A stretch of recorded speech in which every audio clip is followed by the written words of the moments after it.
Well, folks, I wish we were talking under better circumstances. It's still the holiday season. I'm about to go visit family, so I don't have much time, but I wanted to briefly talk about this Luka Doncic injury. I don't even have, I realized I don't even have, this is how serious this is. I didn't even have time to put glasses on. This Luka Doncic injury does sound like the Dallas Mavericks are going to be without Luka Doncic for an extended period of time, and I want to talk really quickly about this injury, about why I'm concerned about it, and just kind of look at Luka and whether or not, like, is Luka injury prone? This is a question that was going around Twitter yesterday. Is he injury prone? And if he is injury prone, what are some of the reasons behind it? Look, I don't want to speculate too much. We're going to get into it here in a little bit, but I want to talk about this. This isn't going to be like a super edited video or anything like this. It's going to be some rambling. Let's just kind of get right into it. We're going straight to a Google Doc. The injury, obviously, happening in the Christmas Day game yesterday. The Dallas Mavericks lose to the Minnesota Timberwolves, so Luka gets hurt in the second quarter. As you can see here, just plants his feet. Looks like he's about to, go into a shot. Comes up a little bit lame. Passes the ball out. Is just kind of limping around for about a minute before the Mavericks finally take a timeout. I don't know why they didn't just intentionally foul right away or whatever, but that is probably because Luka does have these. Sometimes Luka does look like he's hurt and he's not hurt, but you could kind of tell, especially I was at this game, I was in person.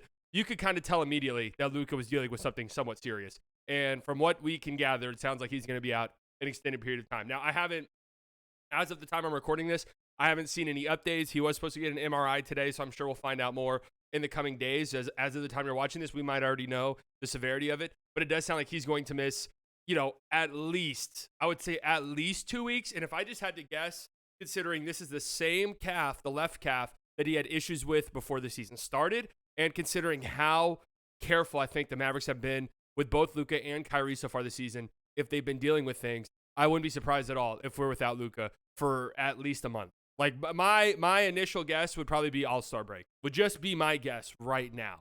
That's not to say I'm right. This is me dooming a little bit, because I am dooming about this. Now, of course, all the things I've seen is that the Mavs are going to be fine. They're 6-2 when Luka Doncic does not play so far this season. And that record includes wins against, the Clippers, who are a good team, the Nuggets in Denver, that's a good team, the Oklahoma City Thunder, obviously the Thunder without Chet and Hartenstein in that game, so they were without guys themselves. But nonetheless, an impressive win, because that Thunder team was still beating teams without those two guys. There's a couple other, good solid teams that I'm missing in that mix. But the Mavs are 2-6. I'm sorry, 6-2. I want to talk about this real quick. Tim McMahon, who is public enemy number one for Mavs fans on Twitter, tweeted this out, and people were shitting all over him. And look, Tim McMahon is a pot stirrer. That much is absolutely true. He knows what he's doing. This tweet right here: Luka Doncic came up limping in the middle of a play, never made it back on defense, and headed straight to the locker room after the Mavs called the timeout. Everyone was getting mad at him. Everyone was screaming at him because of this part right here. Never made it back on defense.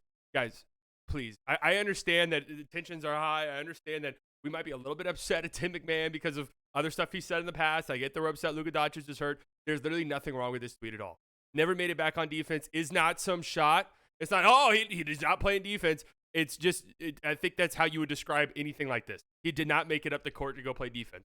That's not saying, I can't believe he didn't play defense. That's saying he was laboring with an injury badly enough that he was not able to get back on defense. Okay? Nothing wrong with this tweet at all. Please, guys, please. You got to reel it in. You really do have to. But the Mavs are 6-2 without Luka. Now, I will say, if Luka misses an extended period of time, and if my estimations are right, and it's a month plus, the longest stretch of Luka's career that he's missed game-wise is 10, which was back in the 2021 season, I believe. We'll talk about all of that here in a second. I think that this could surpass that. I think this could be the longest stretch of games Luka has missed in his career, just judging off of what was said yesterday. This is what you have to prep for. I'm not like uber confident the Mavs are going to be rattling off wins at that clip during their upcoming stretch. Okay, and there's a couple of reasons for that. One, the team is obviously much better when Luka Doncic is on the floor versus when he's off. They're still, a +2 net rating when Luka's off the floor is great. Like that is fantastic. We can only dream of stuff like that in years past. They are +9 when he's out there. Their offense is 7 points per 100 possessions better when he's out there versus when he's off. Those are big numbers. Those are big swings. Okay. Now here's where it gets interesting and scary for me if we're embarking on a long stretch without Luka Doncic. That is the fact that, yes, Kyrie Irving has done great without Luka. Obviously, when those two are on the court together, +9 net rating, that's fantastic. When Kyrie's on the floor without Luka and Luka's off the court, +4. That's great. When your superstar's off the court to get a +4 net rating, it's fantastic. The problem becomes when both of those guys are off the court. Because obviously, if Luka's out, Kyrie can't play 48 minutes. right? And he's 32 years old. He has injury history of his own. So you're going to want to take it somewhat careful. You're going to want to be a little bit careful with Kyrie's minutes here. The Mavs are surprisingly +2 in those minutes with no Luka and no Kyrie. And I did filter these stats, by the way. I took garbage time out because their garbage time numbers were terrible. And naturally, I think most of the minutes without Kyrie and Luka would be classified as garbage time minutes, because if those two are healthy and playing, then one of them is going to be on the court at all times. I was a little bit surprised to see that they are winning those minutes without both of those in high leverage, medium leverage, very high leverage situations. But their offensive rating is 113. That's where the bad stuff comes. The Mavs offense is going to be a little bit rough in the coming weeks, especially when Kyrie Irving is off of the court. And that's what kind of scares me. And that's why I think that it's a little bit different when Luka's out, for a week, and it's kind of like, hey, Luka's back soon. He's practicing with the team. You know that he's not missing an extended period of time. It's a little bit different to tell the team, hey, you guys just need to go out there and gut out a win without your best player, for the next 2 days. Can we do that? The next 2 games are going to be without Luka. Can we go out there and gut out a win? That's different than knowing that a guy's going to be out for a month plus, and what that leads to, what that means for the team. That's going to be an extended, period for Kyrie Irving, where there's going to be a heavy workload on him. Again, he's 32 years old. He's a guy who's had injury history himself. So, what does that look like for him? And then beyond that, it's a lot different than saying, hey, Spencer Dinwiddie, can you go out and win us a game? Najee Marshall, can you go out and get us 20 points, in the next 2 games? That's different than saying, hey, for the next month and a half, can you guys go out there and do that? That's what I'm worried about. And then you look at the Mavs schedule, and it's tough. The Mavs schedule coming up here is difficult. You have at Phoenix tomorrow night, as of the time I'm recording this, at Portland. For some reason, these games against the Trailblazers always end up being really weird, and the Trailblazers end up popping off. I know the Mavs just won by 30 points, but the game these two teams played in Portland earlier in the season, Portland shot 80% from 3.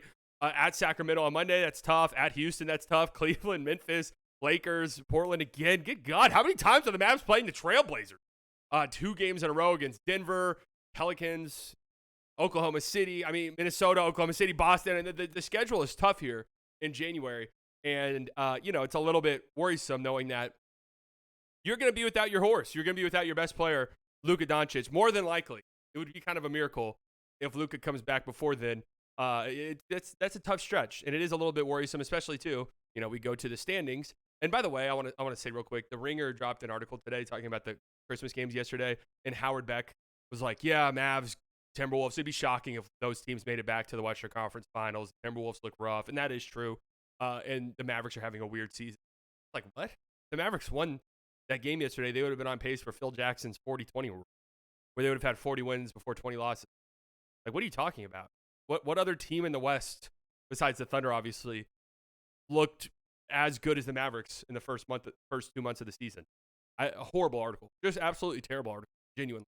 But you see how tightly contested the Western Conference is. The Mavs are a 4 seed right now, right? They're a game and a half back of the 2 seed, but they're also only 2 games up of the 7 seed, right? 3.5 games up of the 10 seed, 4 games up on the 11th seed. So a stretch here without your best player, a tough stretch on the schedule as well. If they slip up in some of these games, and your margin for error without Luka is slim. That's one of the things about having a superstar provides you with, is this huge margin of error where, yeah, some guys could play bad, some role guys could play bad. Look at the game yesterday, right? It was a bad game from the role guy for the Mavericks. They didn't play well. What happened? Kyrie Irving went fucking nuclear. That's what having a superstar on your team, that's what that opens up for you, is they can make up for a lot of deficiencies elsewhere. Without Luka now, that's going to become a lot more difficult. So I'm worried about it. I know they've been great without him so far this season. This is a very talented roster. They should be fine. But it is worrisome. It is concerning. And it does beg the question where, let's say it is 2 weeks from now, Luka's like, hey, I'm feeling better. I'm ready to play. I can go out there and play. Are you going to let him go out there and play? Or are you going to be as cautious as possible? Because this has become a problem. Like, if we pull up the Luka injury history here on Fox Sports, look at all of these things. Now, I want look at all of this. Now, I do want to say, I'm pretty sure this is just times that he's ended up on the injury report with something, and that doesn't necessarily mean anything, because they'll just throw guys on the injury report. That way they have an excuse to sit them if they want to. So I'm not looking too much into that, but it does kind of beg the question, is Luka Doncic injury prone? This was something that was getting tossed around yesterday on Twitter. Here's a photo of him from the NBA Finals. So even when he does play, and this has really been the case in the last 3 or so years, even when he does play, it feels like he's dealing with something. That whole finals run a year ago, miraculous finals run for this team. Luka was incredible. Luka was amazing in the conference finals. That was all with a very bad right knee sprain. I mean, it was well documented. He was bleeding every single game, and I had a doctor on my stream, and he was like, "Yeah, I think it's a knee injection. I think he's just getting injected with something every single day just so he can play." It's becoming kind of worrisome. So I went through and I tallied all of these games that he's missed, all of the real, I would say real injuries that have occurred throughout his NBA career and what the reasonings are. I'm saying that because he's had stretches where he's missed like 1 or 2 games here and there. And it just ended up not being anything. Like, I don't even think I have his rookie season. He missed 10 games, right? But a lot of that was right knee swelling at the very end of the season where he missed 5 of the last 7 games.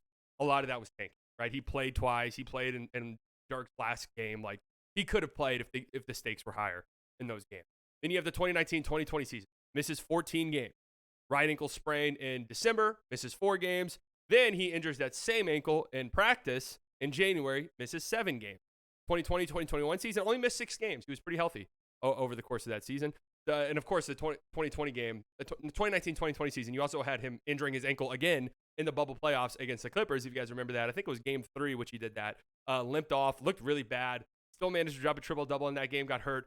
Of course, a lot of talk about whether or not he would play. The next game is when he had that insane, 46 points, 17 rebounds, 10 assists, whatever that fucking insane shit was with the buzzer beater game winner. That's kind of what I'm talking about. Is sometimes Luka will play through ailments, and he'll still look so incredible that you forget that he's actually dealing with what is probably a pretty serious injury. But it's just something to remember. So 2020-2021 season, pretty healthy. 21-22 season, misses 17 games, had a left ankle sprain in November that caused him to miss 3 games. Had a left ankle sprain again, re-aggravated that same injury. In December, missed 5 games, was ready to come back, then got COVID. This was the crazy COVID stretch the Dallas Mavericks had where Kemba Walker was playing. Isaiah Thomas played 1 game for the Dallas Mavericks during that stretch. That's going to be a hilarious trivia question in a few years. Isaiah Thomas playing for the Dallas Mavericks for 1 game. That caused Luka to miss 5 games. So that was a 10-game stretch for the Mavericks without Luka. That's what I was saying earlier, was the longest stretch of his career where he hasn't played. I think we're probably going to approach that during this. And then, of course, strained the left calf at the very last game of the season against San Antonio Spurs, what was a meaningless game, a game that was pretty much decided in the third quarter.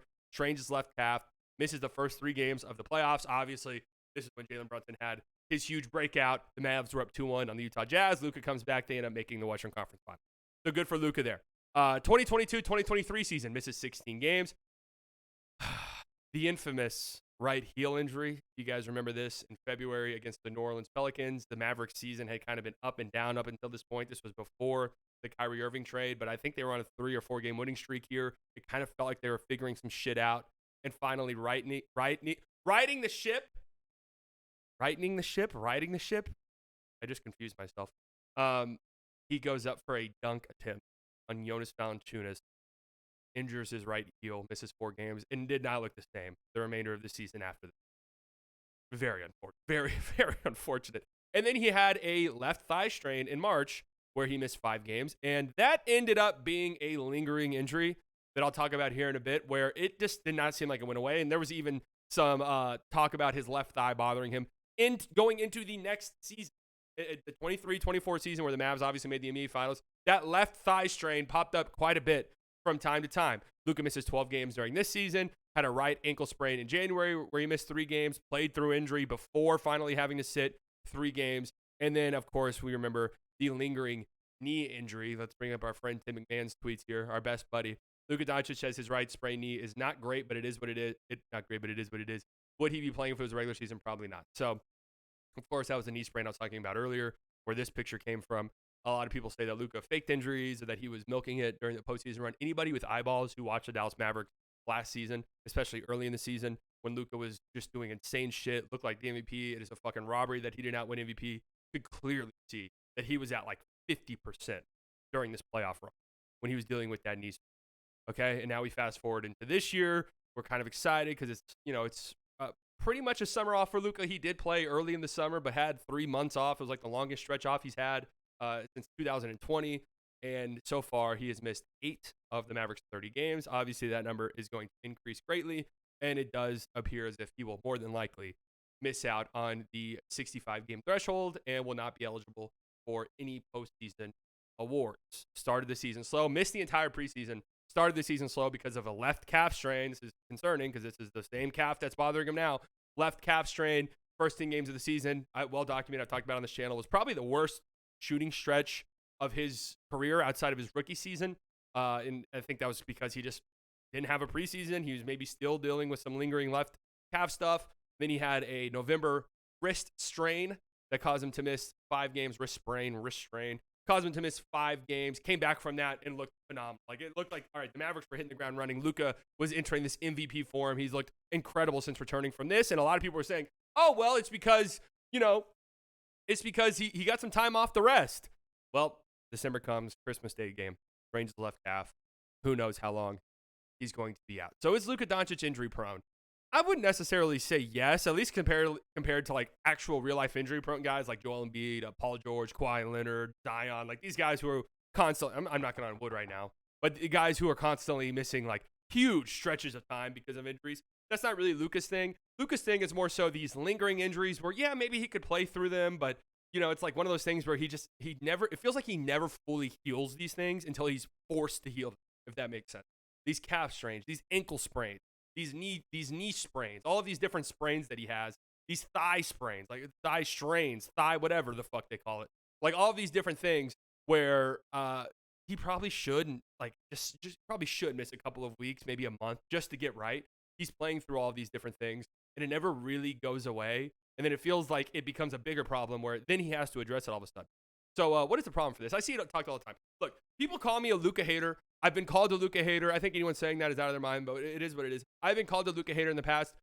Look, one of the things I have never, ever done and never will do is sit here and be like, well, Luka doesn't take diet seriously. Luka doesn't take his conditioning seriously. Luka needs to do X, Y, and Z. Luka's hurt because of this. He's fat. He's lazy. He's blah, blah, blah. I will never do that for the reason being I don't fucking know the guy. Okay? I do not know him. I do not know what his diet is. I don't know it. I don't sit there binoculars. Yeah, write this down. Yeah, burger. It's a burger. Okay. And he got a side of nuggets. And what's the sauce? It could, honey mustard's only about 50 calories. No, we're dealing, it's ranch, 150 calories. Like, I'm not sitting there doing that, okay? I'm not sitting here saying his conditioning's terrible. It doesn't take, I don't know. I'm not fucking there. I'm not there, okay? And I've been vocal in the past that a lot of these conditioning stuff, well, Luka's conditioning's terrible. Man, there's nobody in the, look at, I put this stat in here because it's important to my head. Okay, let me move my beautiful face. This is important to me. Luka's usage rate, there haven't been any players in the history of the NBA, genuinely, who have had the workload that Luka's had the first 6 seasons of his career before the age of 25. Just insane the workload that he's had, the usage rate. I know. He wants the ball in his hands. I know. He's a ball stop. He's a ball hog. All this shit that you're going to say to detract from Luka. Fine. The reality is Luka had to do those things.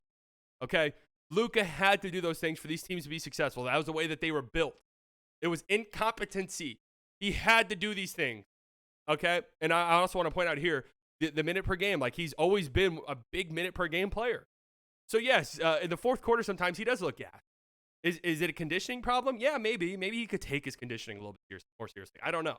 Okay, but the reality is, with the usage rate that Luka has, with everything that he does from the first quarter through the third quarter, it would take like a historic motor for him to be 100% locked in. I'm feeling good. My legs are feeling great in the fourth quarter. That's just the truth. So I do think that the workload that Luka has had throughout his career might be catching up to him a little bit. And it stretches like these last season, the 23-24 season. Mavs made the finals. It was a great run.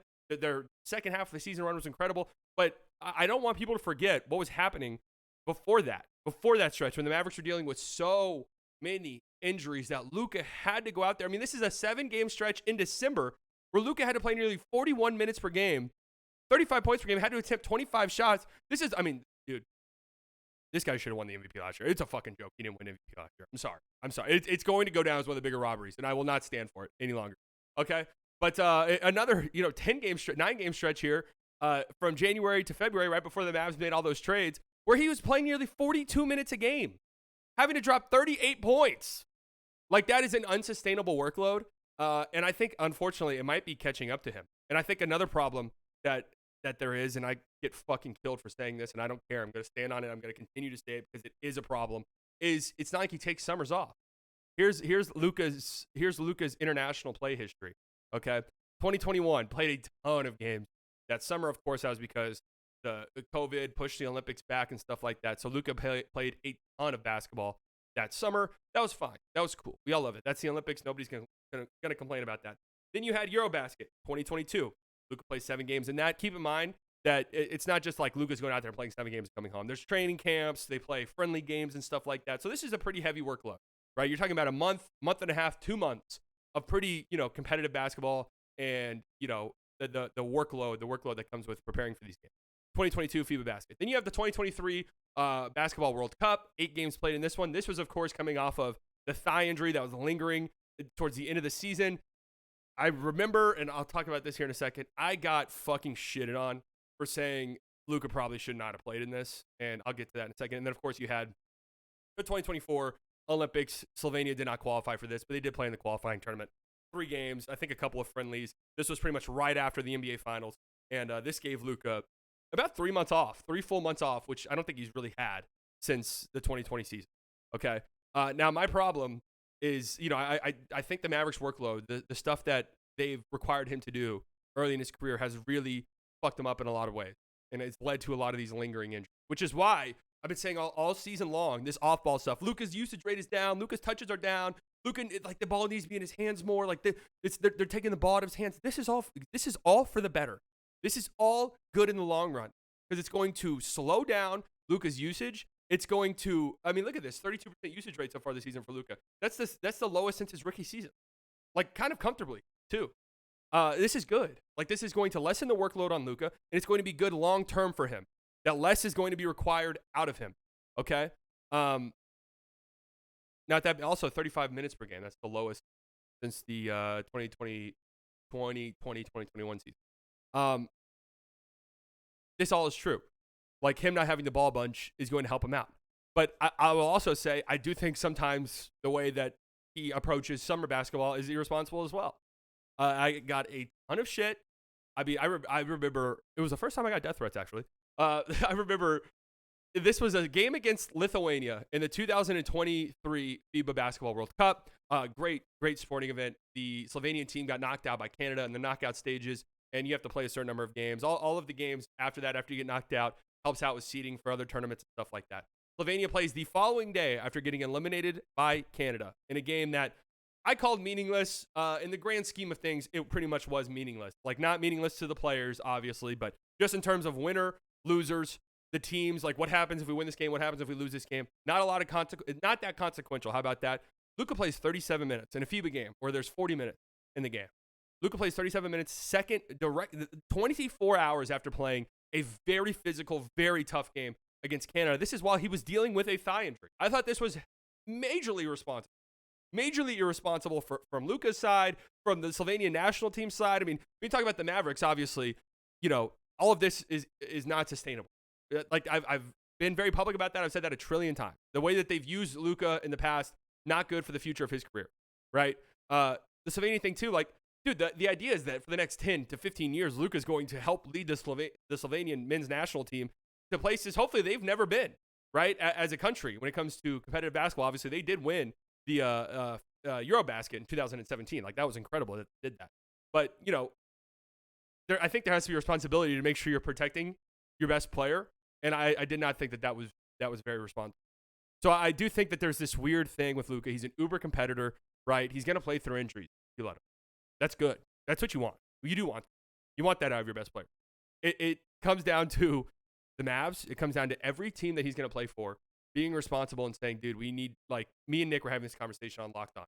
If Luka says in a week and a half his calf's feeling better and he's ready to play, and the doctors look at it and say, yeah, he could play, but it's probably better for him to, like, rest another 2 weeks. That way this thing is clear. Are the Mavericks going to have the guts to tell him, no, dude, you probably need to sit this, and we want to get to 100%. That way we can make a push in February, March, April, and really make a run for the finals. That's what I'm worried about. That's what I'm questioning. And also, beyond that, there was one more thing I wanted to say. I'm rambling, right? There's one more thing I wanted to add on. I forgot. Oh, well. I don't know. I'm worried about that. I'm worried about this Luka. Oh, also, another thing that sucks that I'm worried about is he just came back. Like let's look at the Luka's return. He just came back from missing, I think it was 5 games with a wrist injury. This Christmas Day game was his. Okay, he's been back. But he missed 5 games with a wrist injury. Comes back and looks great. We're all saying, Luke, that wrist injury was probably for the best. It feels like Luka it feels like he needed rest because of his legs. Like that was really kind of it. He's averaged 28 points per game, 41% from three. I mean, he's been fucking incredible since he come back. And we're not even a month removed from that. And now all of a sudden it's like, well, this is actually a blessing in disguise. I keep seeing this all over Twitter. It's actually a blessing in disguise because now he can get his legs right. Now he can get his legs right and all this stuff. We just did that. We just did that a month ago. I don't know. This stuff's all becoming kind of concerning for me. I'm really worried that, these lingering injuries just don't seem to go away at this point, and I don't know what the solution is. He needs like an extended period of time off, and I'm looking forward to the next summer, the first summer since 2020 that he has, where he can just kind of spend the 4 or 5 months really recovering and resting his body. Because man, it just sucks. It feels like he had that this past summer, and then he comes back and he injures his calf in preseason. Like, I don't know. I'm worried about this. It sucks. It makes me feel this is my fucking favorite player in the league, man. Like, this is the guy I like watching more than any other player in the sport. It sucks that they're going to be without him for an extended period of time. I know I've been rambling. God damn, 26 minutes. This is why I edit videos. This video is not going to be edited at all. This is why I edit videos, because I will ramble and I will continue and I will go on until I can't anymore. Make sure you guys like and subscribe. Okay? We'll get back to regular scheduled program. I promise. Programming where it's not sad.